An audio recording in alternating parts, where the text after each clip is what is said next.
নমস্কাৰ। আকৌ আহি পালেই আৰু আমাৰ নাটকৰ যাত্ৰা থিয়েটাৰ সূৰ্যত আমি আকৌ চেষ্টা কৰিম বিগত বছৰবিলাকৰ দৰেই বিশুদ্ধ নাটকেৰে মানুহৰ মন জয় কৰিবলৈ। আমি আকৌ বিচাৰিম নিভাঁজ নাটকৰ সোৱাদ ল'বলৈ পেক্কাগী দলদোপ হেন্দলদোপ ভৰি পৰা মানুহেৰে। আকৌ বিচাৰিম সঁচা বিশুদ্ধ নাটকৰ জয়যাত্ৰা আৰু খুব কম সময়ৰ ভিতৰত আপোনালোকৰ মাজলৈ থিয়েটাৰ সূৰ্যৰ প্ৰতিটো দিশৰে আলোকপাত কৰিবলৈ আহি আছো আমি।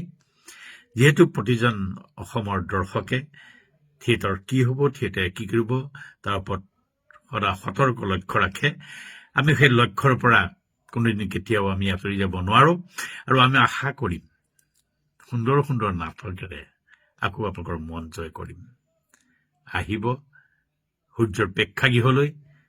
আমি সাজু হৈছো, আপোনালোক সাজু হওক। নাটক জীয়াই ৰখাৰ স্বাৰ্থত, বিশুদ্ধ নাটক কৰাৰ স্বাৰ্থত আপোনালোকৰ সহায় সহযোগ আমি কামনা কৰিম। ধন্যবাদ।